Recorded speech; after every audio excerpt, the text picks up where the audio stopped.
Hi, I'm Stanley Goldberg, host of the Inquiring Mind podcast. I hope you enjoyed today's episode. And if you're new here, I release 2 episodes a week with a variety of fascinating guests, and I would appreciate if you would support my podcast by liking this video and subscribing down below. Thank you for your support, and now to today's guest. Jordan Blashek, welcome to the Inquiring Mind podcast. Thank you for having me. It's a real pleasure.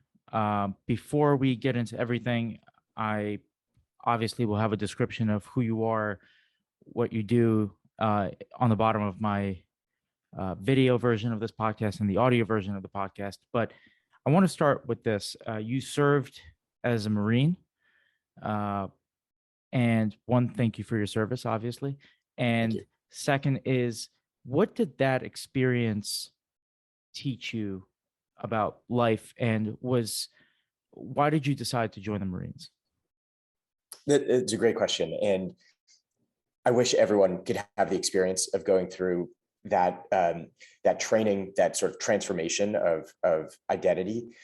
It was the most powerful experience of my life. And it's hard to boil down the lessons into short, catchy phrases. But two that I would just sort of start with are, one, it taught me how far I could push myself and what I'm capable of. The Marine Corps really pushes you to your limit and shows you that you can go much further than you ever thought possible. And they do it not only to instill a sense of confidence in you, but also to show you that, whatever gets thrown in your way in combat, you can overcome it, and you can help your men overcome it, and women, Marines, overcome it. So that's first. And second, it served as the inspiration for my book, which I'm sure we'll talk about later, because you can't help when you see what Marines do overseas, these young men and women who decide to serve the country, do overseas, and not just be in awe of who we are as a people. These are young men and women, 18, 19 years old, from across the country, from all diverse backgrounds. They share very little in common besides the commitment they've made to the country.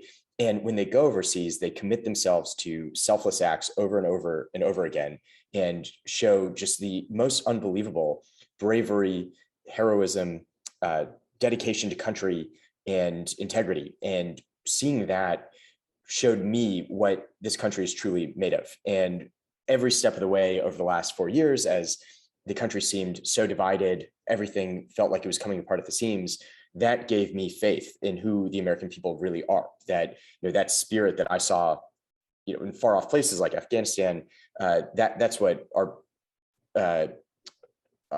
our spirit as a country embodies at home. And I think it's an amazing lesson to get to see. I don't think too many people outside the military get to see that very often.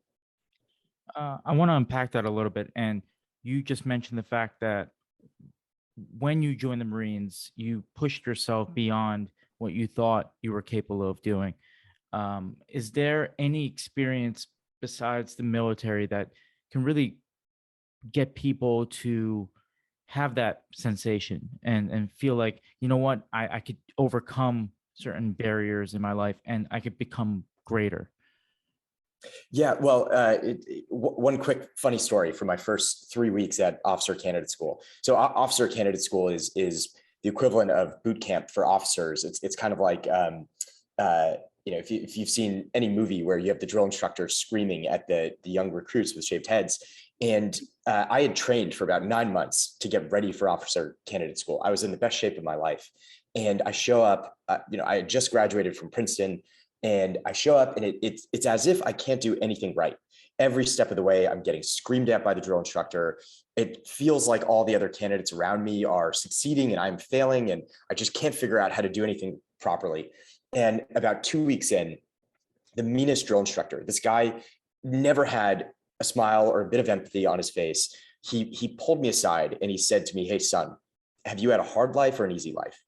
And I was sort of stunned for a second, A, that he was talking to me, and B, that he was talking in such a normal way. And then C, that he would ask that question. I didn't really know what to respond. And after thinking for a second, I said, "Well, drill instructor, I guess I had an easy life." And he said, "That's why this is so hard for you." And so I think the truth is that people experience hardship in many forms. And everybody has the potential to overcome it and to grow and to see what they're truly capable of as individuals. And there are amazing stories from across American life or life generally. And I'm always so inspired by those. But I think where the Marine Corps is truly unique is that they have broken it down to a science. They know exactly how to take a young recruit from anywhere in America, put them on a bus, get them to boot camp, and through a systematic process over 10 weeks to break down their identity that they came in with, and then build them back up as a Marine who is instilled with this sense of confidence and purpose. And it truly is transformational. And it's that sort of methodical process they've managed to develop that really just makes it such a unique experience. Did you feel like most of the people that you served with had quote unquote easy lives or difficult lives? Is it kind of 50-50 and all over the place? I think it was all across the board. I was amazed by the diversity of my officer candidate class. There were plenty of kids who were from upper middle class backgrounds. Fathers were important people, or mothers were important people, and went to Ivy League schools. And then there were plenty who came from rural areas, had never really stepped foot outside their hometown, grew up in all sorts of conditions. And that was true across the board. For the most part, I think a lot of the Marines had something to prove that I met. There was something in their background or past that really left them feeling like they had something to prove to themselves and to others. And then all of them had this sense of service, this sense of commitment to something bigger than themselves. And those were sort of the common factors. Mm-hmm. The other thing you mentioned earlier is that you admire the incredible work the Marines do, but and I think that led you on the journey of the book that we will discuss, of course. But what I really want to ask is, I think the issue is that people don't really know what you guys deal with or do on a day-to-day basis, so it's kind of hard to understand. But people, I think, try to understand servicemen and women, because anytime there's a book published by a Marine or a Navy SEAL, people snatch it up because they want to learn about all of these missions and about all the things people do overseas, because we have the comfort of looking at our TV screens and not having to worry about what people did in Afghanistan or Iraq or around the world. So do you think that's part of the problem, that we don't really have any transparency when it comes to the military? Yeah, it's a good point. It's interesting that we both don't have that much transparency because the military has become almost a separate class in society. They've become so removed from the rest of the population that you do get that sense that the general public doesn't really understand its military, and vice versa. And at the same time, they're ubiquitous. There are books all the time coming out about the military or by veterans. There are movies all the time. There are TV shows all the time. And so it is interesting. And it leads us to, I think, have these two stereotypes of the military. One is that they're just heroes who are incredible and physically fit and all that. And then on the other, that people who go into the military are downtrodden, or they're just doing it for education and economic need. And neither of those are true. I think those are both stereotypes that miss the broader point, which is the vast majority of people who join the military are just ordinary Americans who really feel called to service, or have some personal reason why they decided that this was the right path for them. And they go through the same transformational experience that I had. And then they're asked to do hard things overseas. Not all of it is hard.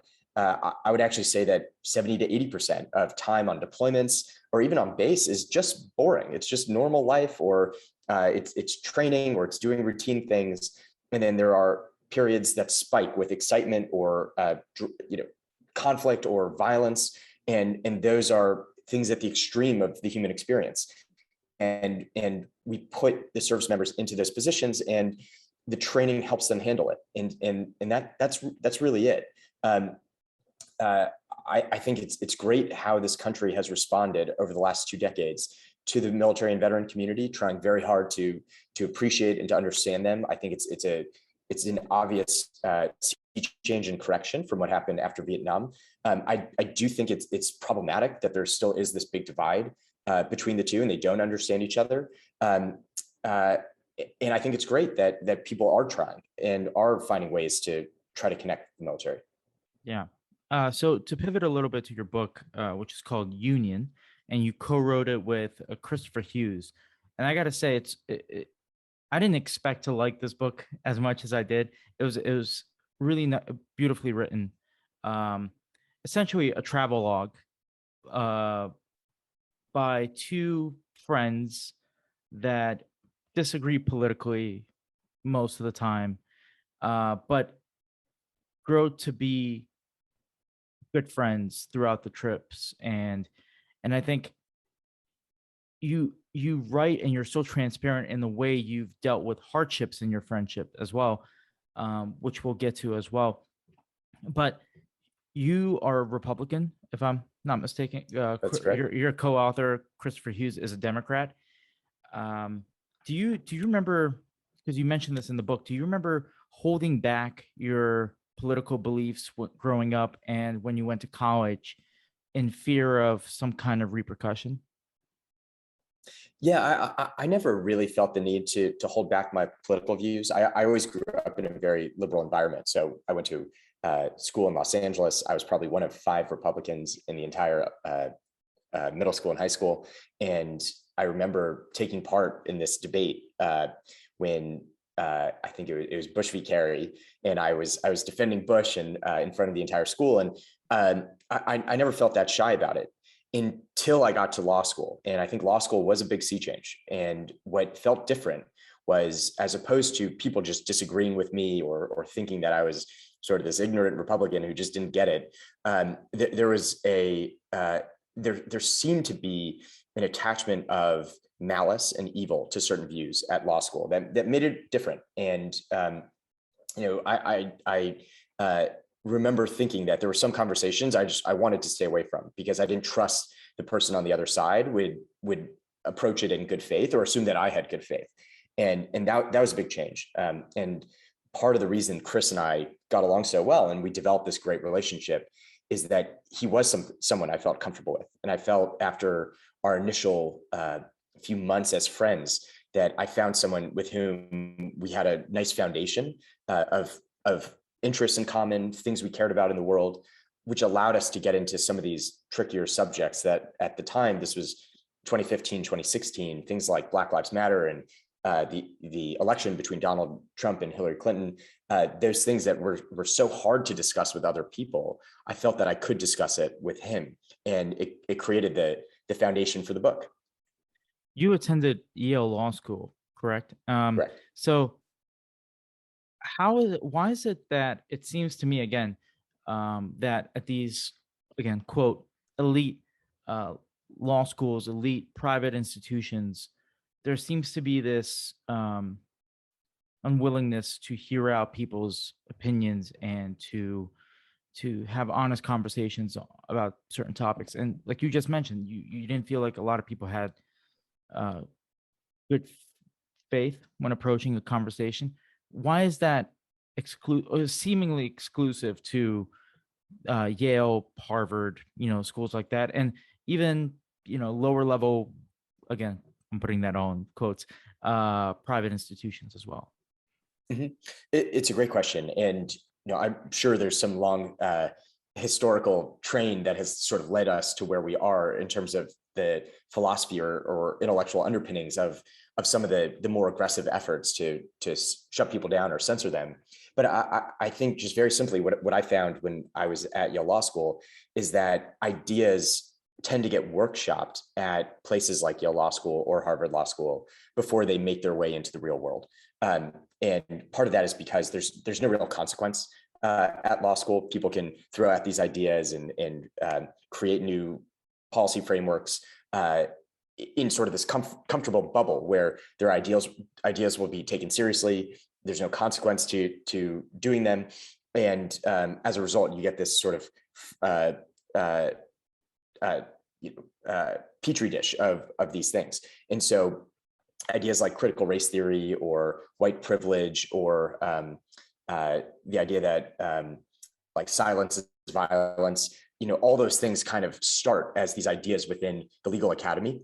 They are workshopped and tested, and then slowly percolate out as people then see what works and then takes them out into the world. And so in 2014, when I got to Yale Law School, all these ideas that are now mainstream and you see them popping up everywhere. I mean, it's amazing to me that schools, elementary schools across the country are debating critical race theory. This was something that was being talked about in the halls of Yale Law School and nowhere else, basically in 2014. But that's why I think it tends to start there and filters out. I don't think it's something unique about the people there or the institutions. I just think they tend to be these petri dishes for new ideas that get tested and then moved from the academy out into the broader population. Mm-hmm. And was that, I guess, again, unwillingness to have the conversations with people with bad faith intentions or people you didn't fully trust, part of the reason why you and Chris decided to go on this journey and to write this book about seeing the real America and trying to understand some of the phenomenons surrounding the 2016 election and what people on the ground were actually going through and feeling? Yeah, that's exactly right. So the quick backstory is I got to Yale Law School right after I left the Marine Corps. I was recently home from a tour in Afghanistan. And in the same way that the military creates this powerful identity when you join, leaving the military is very disorienting because this thing that has been your North Star in life, serving the country as a Marine, is no longer there. And so I felt very disoriented going to Yale Law School. I felt this lack of mission and purpose. And I wasn't very happy my first year. I had a chip on my shoulder, and it was into that. It was with that I went into this environment, which didn't seem that conducive to my worldview, to my beliefs, and the debate felt very stifling. And Chris got to Yale Law School a year later than me. He was straight out of the State Department.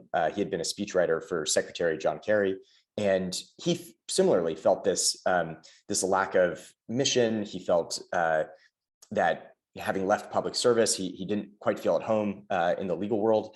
And we kind of found each other in that moment, and we bonded over things we both loved. So we bonded over our love of literature and journalism and war reporting and the things we wanted to do in life. And as the environment got more suffocating because of the political environment, Chris and I just found that we wanted to get away from it. We felt stifled and uncomfortable in that environment. And there was no intention to write a book. We just decided kind of on a lark that we wanted to go on a road trip across the country. And on that road trip together, we felt free in a way that we hadn't felt at law school. We saw the country anew. We met people who just were so different from that sort of charged political environment at Yale Law School. And it was so refreshing that we decided to just do it again. And it was only on the second road trip that we felt like there was a story here that, as everybody was talking about division across the country, we were seeing something different, and we were coming to something different among our friendship that became the inspiration for the book. Mm-hmm. What I found interesting in what you just talked about was the fact that you and Chris both accomplished great things before Yale Law School. And to a lot of people that want to be lawyers or, want to go into public service, Yale Law School is the top law school in the country. With Harvard and Yale always like switch up. But for most people, it's like, I would be complete if I attended a school like Yale. And it's so interesting to me to hear that a person that worked for Secretary Kerry and a person that served in the Marines, and both at their age have accomplished great things, felt so out of place and lost in arguably one of the greatest institutions in the world. So it just shows, in my opinion, it shows that, people think they want something, or maybe they want to attend one of these schools, but maybe when they get there, they can be disillusioned, or there are so many other factors. What really to you contributed to that like lost factor? Mm-hmm. That's a great question. And it's something that we thought about a lot and we talked about in the book, and comes up in chapter 4 when we're with that group of veterans in Page, Arizona. And we're sort of in awe of this community they've built separate from society. And I think the thing that Chris and I reflected a lot on is that, meaning is such an important thing in anybody's life. And I think for a lot of people, that search for meaning is a driving force in what they do, what they believe, how they spend their time. And the things that give life meaning are sort of this commitment to something bigger than yourself, to some purpose, and the community that surrounds you. And for me, having left the military, I both lost my sense of mission, my sense of purpose to serve the country, and I lost my community. I was no longer among my own tribe of Marines. And having lost that community and lost that mission, it left me without a feeling of meaning, what am I here for? Like, what am I doing day to day? And that's what was so disorienting. And so part of Chris and my journey was finding a new meaning and sense of purpose in a new community. And I think we started to build that together. Our friendship became this new thing that we were building, and our effort to try to tell a different story about the country and to find ways to transcend the division around us, that became a new source of meaning. But I think this is true for people at Yale Law School as well. Everybody wants meaning in their lives. And I think for people who join protest movements or activist movements, people who devote themselves to pursuing First Amendment law or affirmative litigation, it's all in pursuit of some meaning in their life. And I think for Chris and me, the arc of our book was that going from loss of meaning in community to building and creating new meaning in community. Yeah. What did you find was your main mission while in the military? What, besides defending your country, what gave you, when you were in Afghanistan, what you look around and you could, when you were looking around, what gave you purpose? What made you feel like, what I'm doing here is good? Yeah, well, I think for most officers, they join the military with this sense of purpose in serving the country. So, the higher allegiance to the Constitution, to defending America.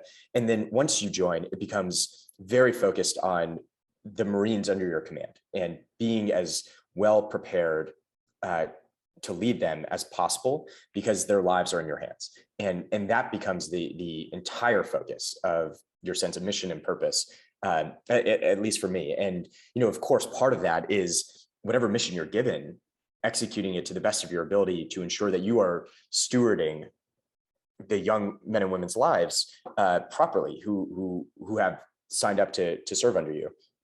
And so for me, that was where I derived my sense of mission and meaning. Being the best officer I could for them, training them as well as I could, leading them overseas as well as I could, so that they could all come home safely, having accomplished what we were asked to do. Mm-hmm. Your book is called Union, but a lot of people around the country always hear about the divisions that we go through. And again, that's one of the general themes throughout your book. Did you find that the country is as divided as people claim? Yes and no. So I think the difference in political opinion is stark and obvious. People feel very committed to one tribe or the other. Our views on important topics like immigration, abortion, race, all these things are very divided by party lines. And yet what we also found was that on all the deeper human things, there's a lot of unity across the country.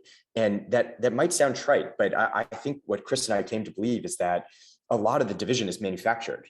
Politics has consumed everything in our life today, and it's broadcast on social media and the media 24/7. It filters into every aspect of life, and so we can't get away from politics. And yet, it's probably the most maybe that's too dramatic, but I was going to say it's like the least significant thing in our lives. Most people care about their family, their friends, how they're going to put food on the table, the problems they're facing at work, illness, life, death. Like these things matter so much more than our politics, and yet politics takes up 99% of the airtime in our national dialogue. So there's certainly division around our political differences. I think Americans across the country, we found, just share this common ethos, this reverence for the founding ideals and values of this country. We might articulate it differently, and it might lead us to different political opinions, but everybody had sort of this common language about how they talked about the country. And those were the things that we found really mattered and united people. This might sound slightly contradictory with what I just said, but even at the micro level, when we really talked with people over dinner or long conversations, we did find that their political views tended to be a little more nuanced than is given credit. And in part, it's because our political dialogue has become so stupid. It's defined by social media posts. And so, it leads us to these short, simple sentences that really mean nothing. So it's like, well, you either support immigration or you don't support immigration. But that's not the real debate. When you really get below the surface, people have very complex views. They feel like, maybe that illegal immigration is unfair because it violates the law, but they're very for immigration generally, but maybe they're concerned about high skilled immigration taking away jobs, or things like that. They tend to be more complex than the simple political slogans, and yet people stick to those political slogans because they don't want to betray their side, or they don't want to be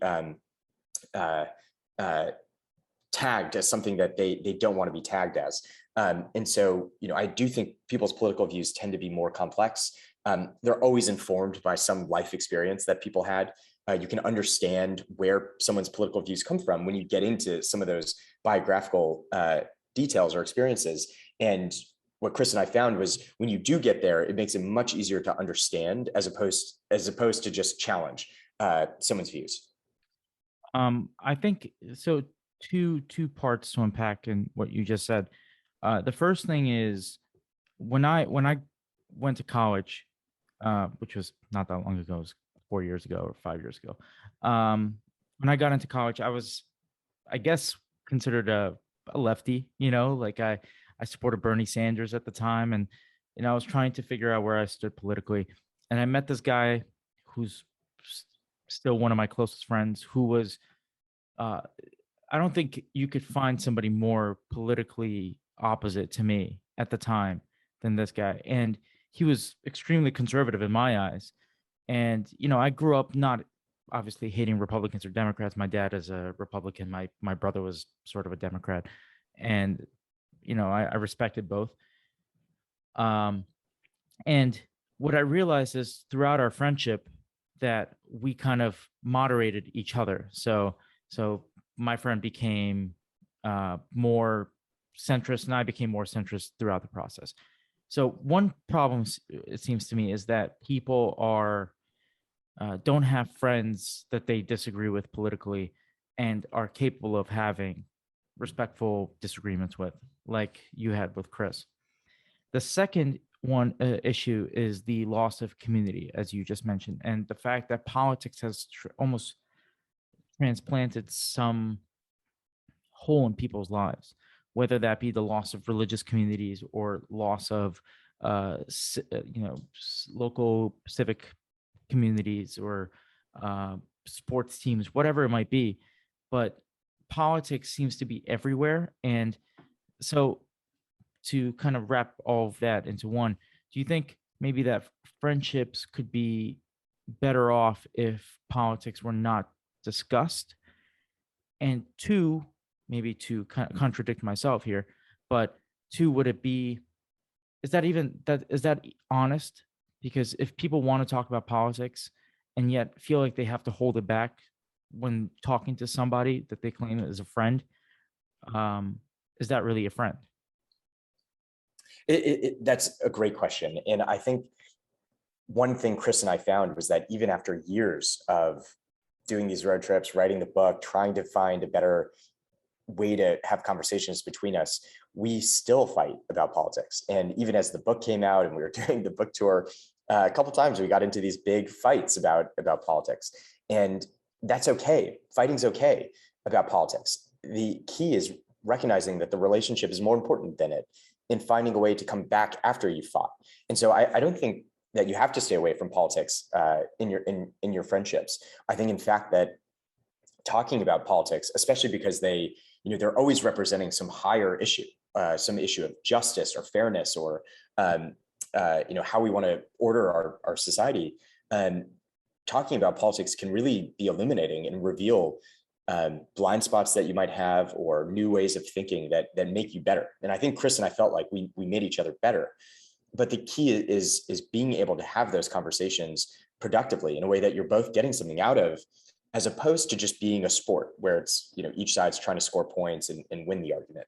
And one thing that Chris and I found really helpful was to get away from the personalities. If ever our conversations got down to, well, Hillary said this and Donald Trump said that, or Mitch McConnell is so awful and Nancy Pelosi is terrible, it's not an interesting conversation, as opposed to talking about the issues and staying at the level of not maybe theory, or maybe just keeping it at the issue level, as opposed to the politics level. That was very helpful for us. And another facet of it that we really tried to absorb is that so much of our political debates are manufactured. The parties are trying to get people to feel a certain way, to motivate them to vote, to turn them out election after election. And there's so much strategy that goes into that. And then you layer on top of it the social media companies that are optimizing for outrage and engagement. And it means that a lot of our political debates are manipulated. We're intended to fight in that way, and to not allow yourself to be dragged into that. It's as if we're just letting ourselves be pulled into these fights that are hurting our most valuable and personal relationships, because we're not recognizing that these are, in a sense, manipulated. Someone's pulling the strings on these debates, and the only way to transcend that is to recognize it, and then to try to go a level up and stay at a higher level of conversation. Yeah, I mentioned it earlier in the podcast, one of the most powerful chapters in your book, I think it was chapter 3.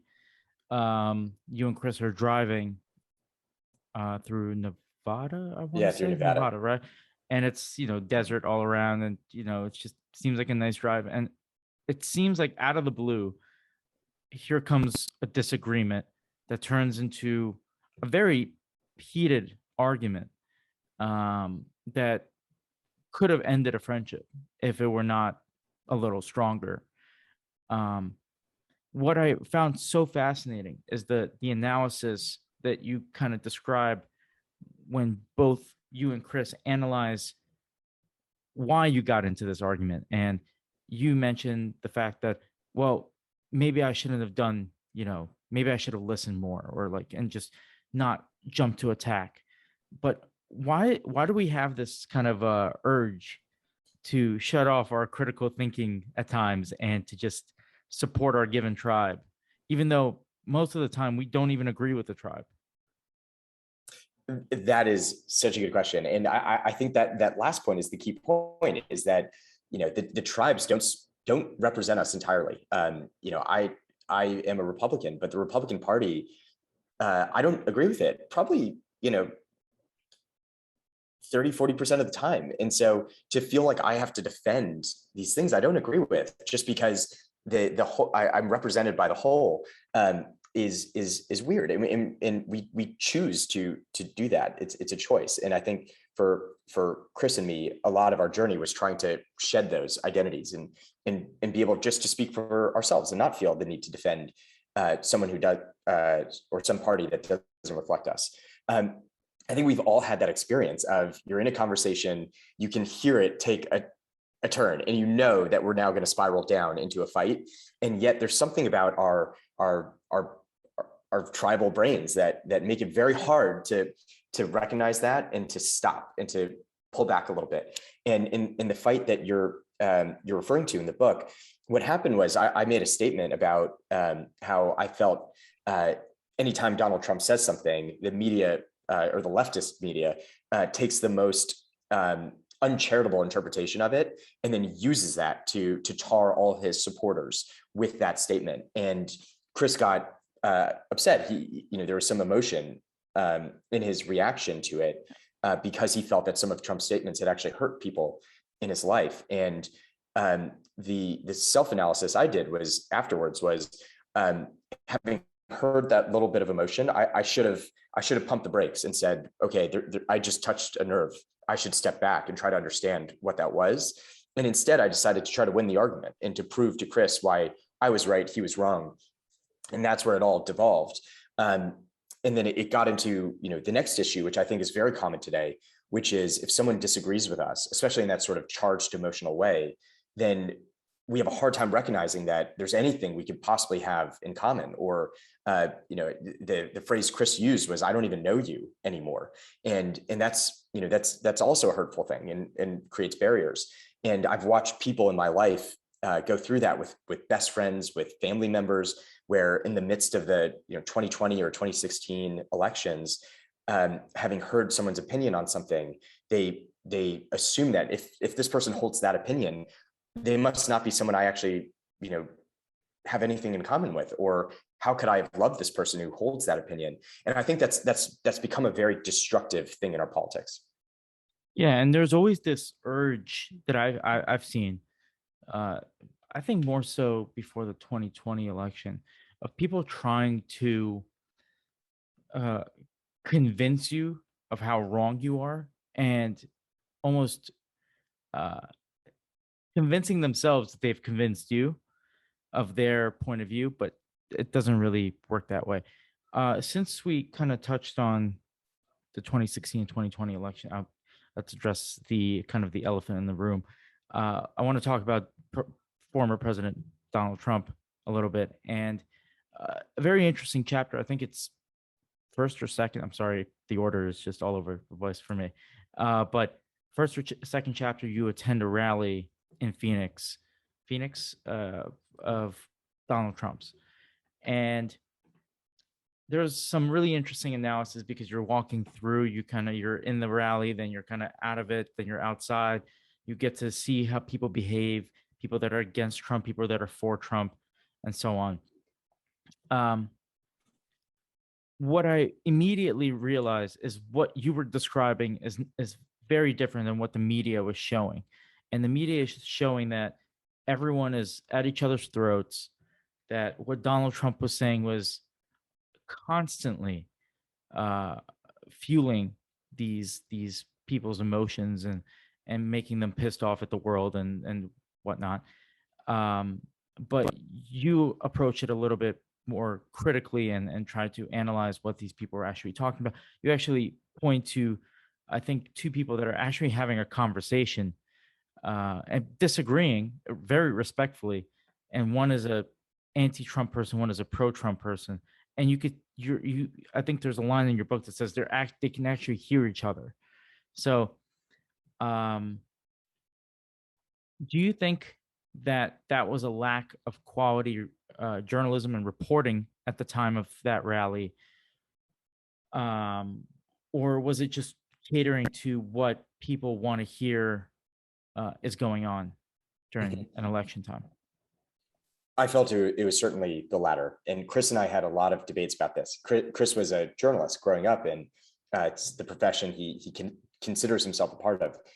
And so to him, journalistic ethics were so important. And he had this view that, while there are bad apples, the journalism profession as a whole tends to abide by that. And I think I had a very different view that the media was coming in with pre-baked narratives and were tailoring their reporting in order to match that. And in doing so, we're creating a very distorted picture on the ground. And I think throughout our journey, I became much more enamored with and respectful of Chris's view of journalism in its ideal form, but increasingly convinced of my view that the media was causing a lot of distortion by the way they were reporting on these situations on the ground. And had we not been there and seen it firsthand, I think it would have been very hard for us to come to that point of view, because the reality on the ground was so detached from the stories that were being played on CNN or Fox News after the fact. And so we certainly felt that the media was manufacturing narratives and then fitting stories into them. So about President Trump, are there any traits that you think that other politicians or future aspiring, even Democrats, should emulate in Donald Trump? And maybe the flip side of that would be, what are some of the drawbacks that you saw of him as a candidate and as a president and a person? Mm-hmm. So I'm gonna start for tactical reasons with some of the things I think he was flawed at as a person and as president. I think there was this weird phenomenon where Donald Trump had an instinct to point at all these things that a lot of Americans felt were true about our country that no one else would say in the political world. And that was a good thing. But often in doing so, he would make them, in a sense, dirty. We need to have a conversation about the immigration system in this country. It is certainly broken. And yet, because of the way Donald Trump approached it, it became impossible to have a discussion about it. The same was true in a variety of other areas on things like climate change, our role in NATO, and it's sort of just one after the other. It became impossible to have these conversations that had to be had because of the way he approached it and how bombastic he was in sort of the blunt way he did. And I still believe that the president should be someone we admire, who upholds the best in who we are. And I don't think past presidents have been that over the last 2-3 decades, but he certainly was far below the standard I would hold a president to. And so I do think he tarnished the image of the presidency. Now, can I interject? Did Sure. you feel like, well, maybe Bill Clinton is the obvious example of somebody that doesn't showcase the best of presidential leadership, but how about a George Bush or a Barack Obama? I think both George W. Bush and Barack Obama were good men. They're flawed in their own ways, and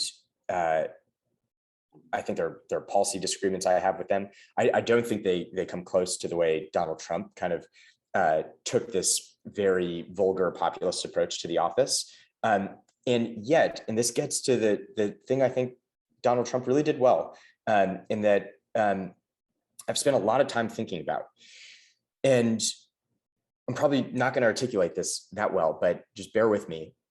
I think there's been something in our politics for the last 30 years where there's a feeling that there's an elite group of people who are setting the policy, elite from across business, government, academia, who are coming up with these policy ideas, pushing them on the country. They tend to benefit the people in the elite class. They tend to hurt people in the lower classes. And yet the arguments are always, well, this is good for all of us. And that phenomenon, you can see it in things like globalization, where in the 90s and early 2000s, the idea that, well, globalization is just great for the world. It's just good. And it'll create a more cosmopolitan global society. It will transmit American values everywhere. It will lead to rising tides for everybody. And it's just good. And yet the gains are disproportionately borne by the upper class and disproportionately, and the harms are disproportionately borne by the lower class. Sure. I think it's true with immigration. There's a line that, well, America is built on immigrants, and immigration is just good. It brings in smart people who tend to be more entrepreneurial. It's good for the economy, and it just adds to the diversity of the country. And again, the gains are borne by the elite, and the harms are borne by the lower class. And it's on issue after issue that's true. And then you have the further phenomenon that all these people who make these decisions, once they're in power, they rotate out of power, they make a lot of money, they rotate back into power, and they're always removed from the consequences of their decisions. And that feeling that these people are telling us what's good for us, but my life is getting worse, and I feel like the country's getting worse, but I'm being told that I'm wrong if I don't adopt the view that all these things are good. I think that was becoming this boiling point phenomena across both parties. I think it's reflected in the rise of Bernie Sanders, and it was reflected in the rise of Donald Trump. And the thing Donald Trump did that I think was actually good was he cut through it and he said, I see this. And if I see it, I know you feel it, to his supporters. And that's why I think they had so much loyalty to him. And he bore a cost for it. And the cost is obvious. Donald Trump is not allowed in polite society anymore, especially in places like New York, places he used to go before he was president. And every time he made these statements to the country, he was tarred as a racist, sexist, bigot, a xenophobe. And the cost was obvious to him. And I think that's what his supporters really saw, was that this person is speaking for us and he's bearing a cost for us. And that is very unusual in our politics. And, if I had to critique Barack Obama, what I would say is, he was very eloquent. He appeared very presidential. He made policies and decisions that hurt a lot of people. And he doesn't bear any consequence for that. And now he's making tens of millions of dollars. He's having fancy birthday parties on Martha's Vineyard, hanging out with celebrities. And it's not clear how he is sharing in the hardship and burden of Americans that, his policies have made their lives harder. And, I would say the same about George W. Bush. I would say the same about Bill Clinton. I would say the same about, most of the senators, most of the CEOs in our society today. They do not suffer the consequences of their decisions in the same way that everyone else does. And Donald Trump, in his own way, he did suffer from speaking about these things. And I think there's something important there. And I would, if I had to extract that to other politicians, I would say, people need to be more willing to bear the cost of saying things that are true, of standing against their own interests, having some skin in the game, where their jobs are on the line, and they suffer some consequence as a result of their decisions. And I'm sure we'll talk about this at some point, but just look at the situation that just happened in Afghanistan. You had people in office who had made bad choices, 6 years earlier, when the same cast of characters, were involved in the Iraq pullout. They were involved in the Libya invasion. They were involved in Syria, and they've just made bad decisions that have led to, loss of life, to loss of limb, to hardship in countries overseas. And now in Afghanistan, the most disastrous pullout or foreign policy failure I've ever seen in my life has led to zero consequence for anybody. Nobody's been fired at the senior levels. No one's lost their job. No one has had to suffer any consequence of this cataclysmic failure. And that is the problem that I think exists in our politics. And it's the thing that I would point to Donald Trump having gotten something right. And there's lots of debate there. I'm sure, if Chris were sitting next to me, he would challenge me on that, and we would have a great conversation about it. But that's the one virtue, I think. And I hope the country takes some lessons from this. I hope our aspiring leaders of the future take some lessons from that. I think you're absolutely right. The one main distinction I would draw between George W. Bush and Barack Obama is that George W. Bush was raised in a very wealthy family. So after his presidency, to have a few book deals and to do the art books, which are great, by the way, but and him being wealthy already, it like he was wealthy and now he's wealthy still. It's so that doesn't bother me as much than what seems to me is Barack Obama, who was not raised in a wealthy family, made his way to the presidency, was a hero to so many people, one of the greatest orators in American history, arguably, spoke like a con law professor, because he was a con law professor, and then finishes his presidency, gets a humongous book deal worth like 60 some odd million dollars for 4 books from him and Michelle. You're right, throws a 300 person party that had to be downsized to 200 at Martha's Vineyard in his like $14 million house. It just seems like, how is this person? Maybe it's not the case, but it seems like he might have sold out and to person looking from the outside, it's like, look, he made his money and he cut his loss and he ran, right? Like he has this amazing life seemingly with a lot of money, and that's it. Um, and you're right about Donald Trump. I think he didn't. He's not welcome back. I mean, I'm in New York. But people don't want him back here a lot of the time. George Bush had to bear some of that for a while until Trump kind of became president. People were like, "Oh, that guy was actually okay," um, yeah, I think Obama was really the only one that didn't really have anything to deal with after his presidency. Like people didn't hate him or anything like that. He was still very well liked and respected.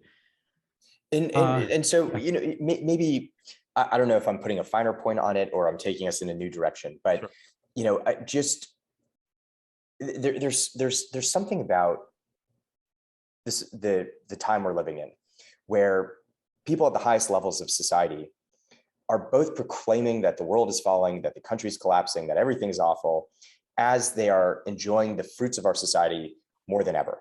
And I was recently, at this conference on the future of American politics and what's happening to our society.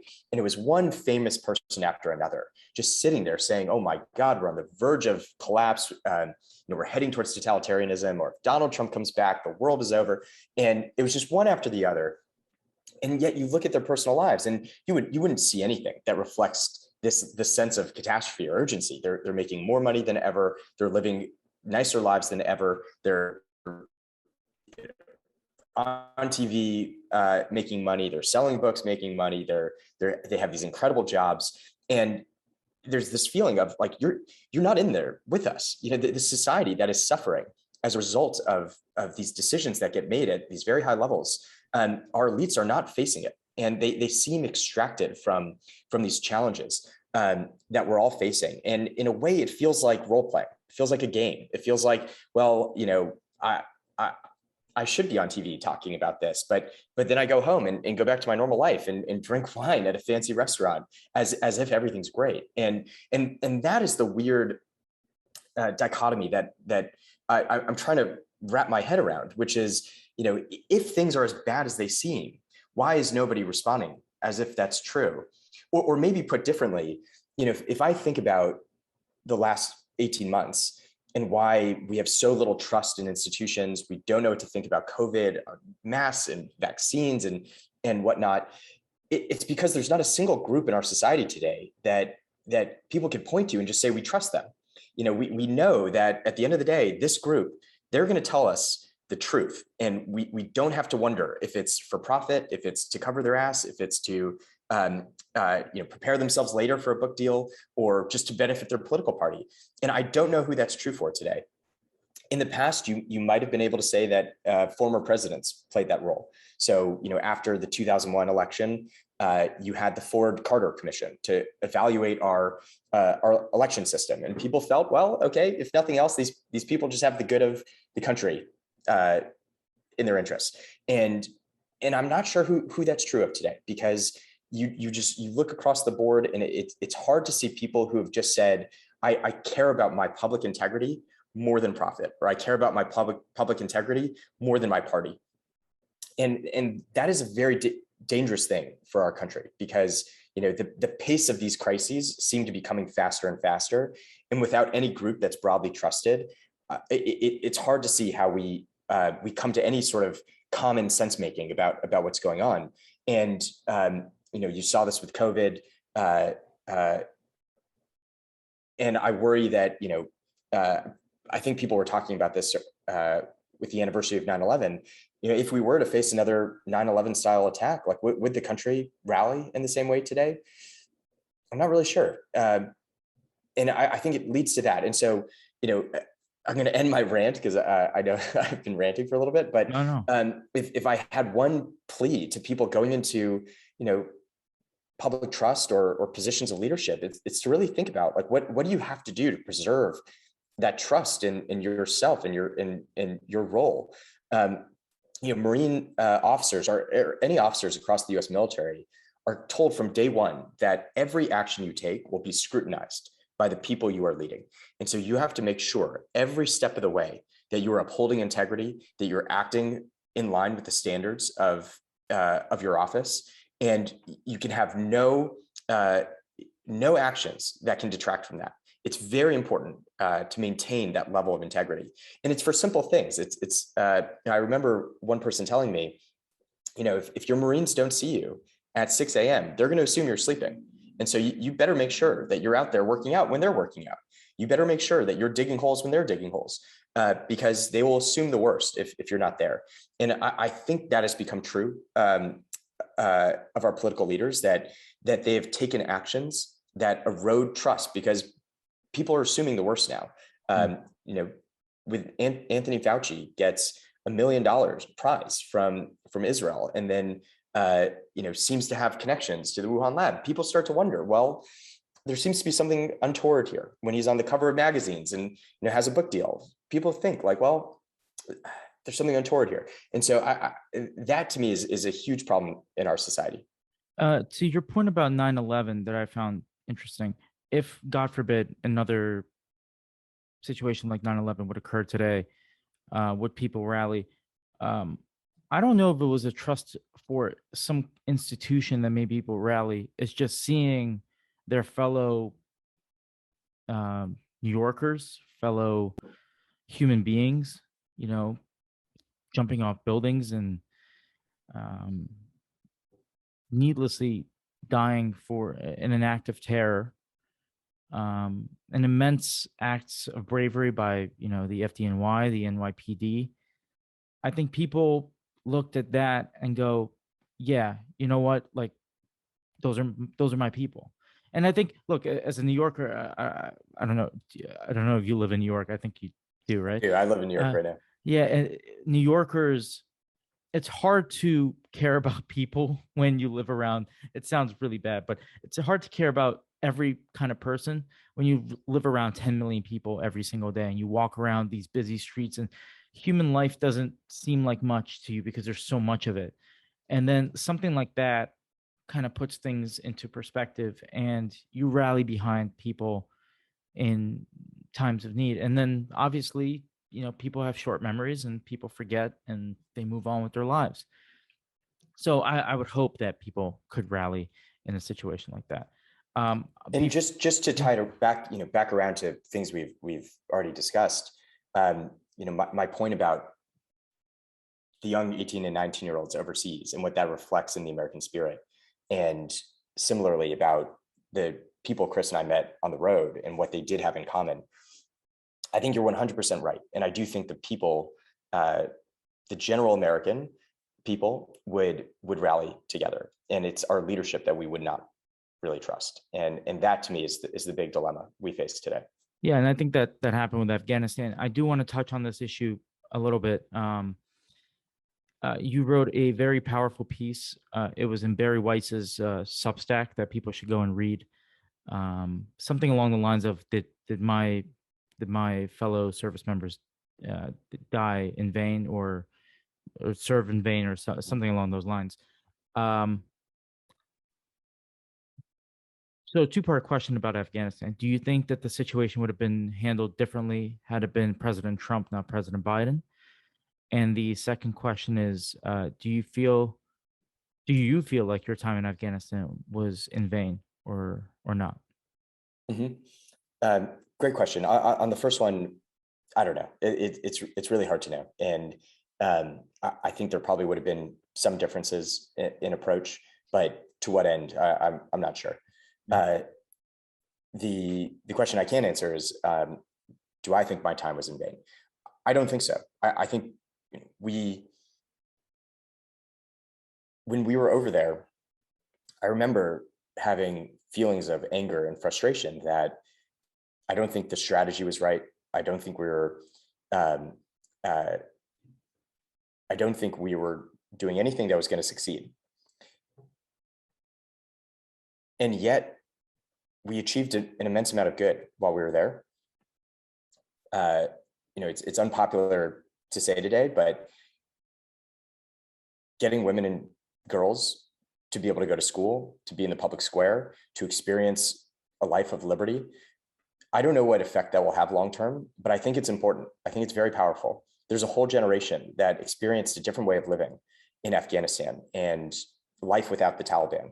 And where that goes, I don't know, but I don't think the story's over.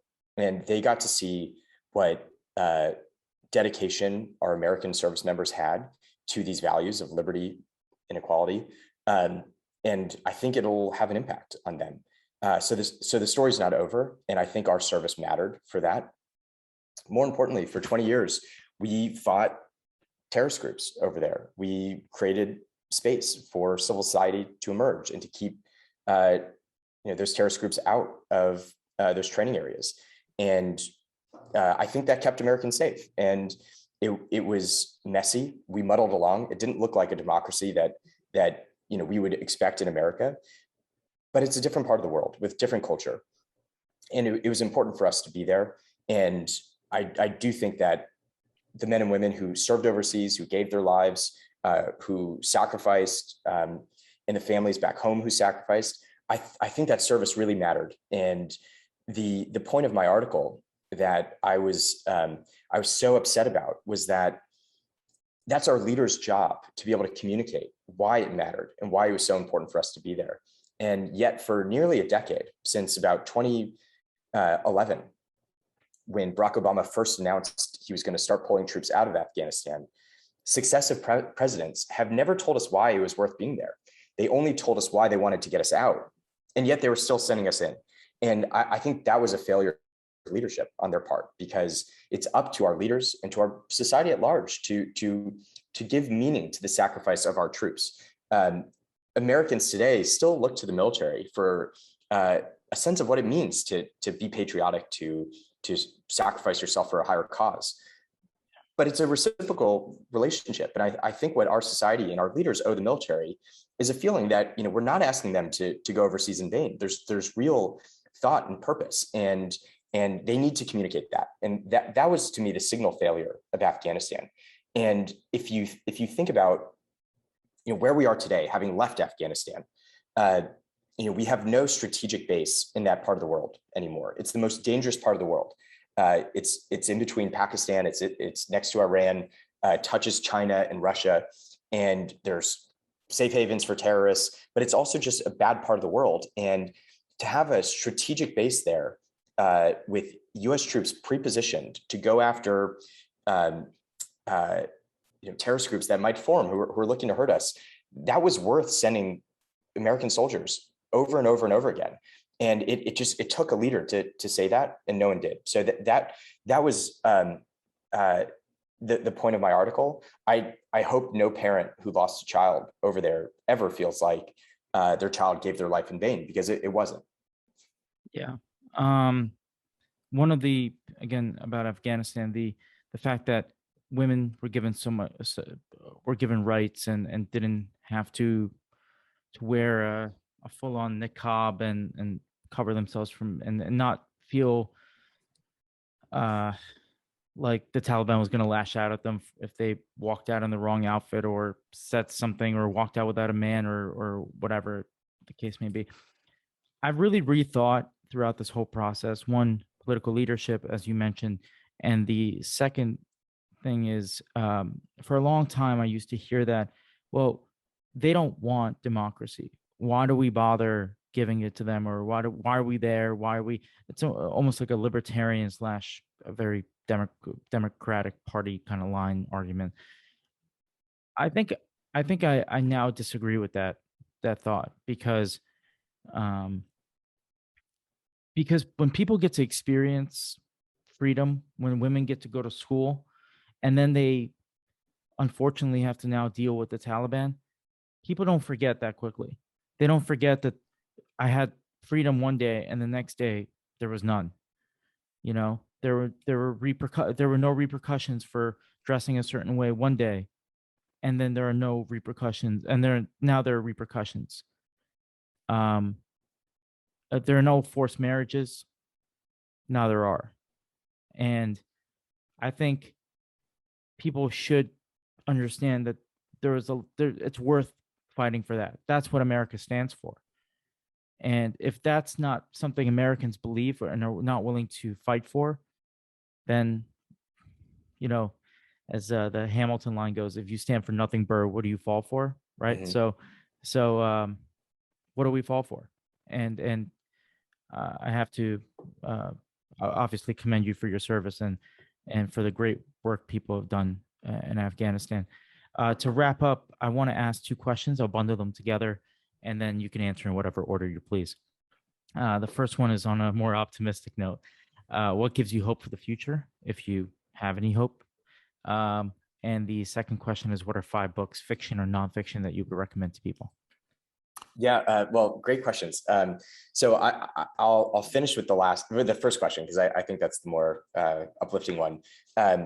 So the 5 books that I would recommend for various reasons. I think first, The Righteous Mind by Jonathan Haidt is amazing, and it really helps people to understand how Republicans and Democrats can see things so differently, or feel different emotional responses to issues. And it really helped Chris and me reach a better understanding of each other, and why we were emotionally activated or morally outraged in different ways. The second book that I personally love, and I read over and over again, is Skin in the Game by Nassim Nicholas Taleb. I think as an approach to life, it has so many incredible lessons about what it means to take risk, and to not benefit in any way without taking risk. To my point about how our politicians just kind of rotate into power and out of power and enriching themselves along the way, but they don't suffer any of the consequences. I think a lot of my worldview there comes from that book. Another one, which I think is fantastic, is called The Constitution, a Biography. It's by Akhil Amar, who's a professor at Yale Law School. He's probably as progressive, as it gets. And yet I love the book so much because he just does this beautiful job explaining how the Constitution came to be, section by section. And one of his most powerful arguments is that the ratification of the Constitution, which he really marks as the most important moment in the founding of our country, the electorate was expanded beyond anything that had ever happened in the history of humanity. So even if the franchise was fairly limited at the time of the founding, for the ratification of the Constitution, they opened it up. And so it was truly the most democratic moment in the history of the world. And that's something to really be proud of as a country, to recognize that, it was still imperfect, and it's been this continuing process ever since, but to be proud of that moment. It stands in contrast to the idea that, well, it's just the framers who mattered, or the founding fathers who mattered. His point is, no, it's actually everybody, because it was ratified by a majority of the population. So I think that's a fantastic book. Let's see. These aren't books, but I love them, and we reference them in Union. Chris and I really love 2 speeches. One is obviously I Have a Dream by Martin Luther King, and the other is Ballot or the Bullet by Malcolm X. And I think that the two together just capture something really important about our political dynamics, and 2 powerful leaders articulating to their communities, how to pursue rights. And I love the 2 in contrast to each other. And then the last book is, I recently read it. It's called The Seventh Sense by Joshua Cooper Ramos. It's a basic argument about how networks and scale kind of change how everything works today, and the effects of that are being felt dramatically in how networks are challenging kind of old institutions and causing the collapse of trust in them, but also allowing for the creation of many new things. And he argues, this is an era of destruction. All these old ways of living, all these old institutions are collapsing, and yet it's also an era of construction. There's so many new things being built. And so as a way to understand kind of what's happening in the world, I think it's fantastic. So those are my 5 recommendations. And on what gives me hope. So ultimately, our book finishes on this message of hope, and says that hope is what brought Chris and me together and united us in common vision. And that hope was built on community after community that we went to, seeing these incredible people on the ground who are working so hard to fix problems, to make life better for their neighbors. And when you see how devoted they are to that, it's hard not to be hopeful. And we saw that in places like Detroit, which has gone through such hard times, and Tulsa, which has so much racial division, and among musicians in New Orleans and veterans in Arizona, that sense of making life better for my community, for my neighbors, is really powerful across the country. And that gave Chris and I hope for where we're going next. Fantastic. I highly recommend your book, Union, to everyone. I'm going to link it in the description to this podcast. Thank you for taking the time to talk to me. I look forward to whatever you do next, and I look forward to chatting with you in the future. Well, likewise, thanks for hosting me. This was such a fun conversation. So thank you. And thanks for what you're doing. Thank you.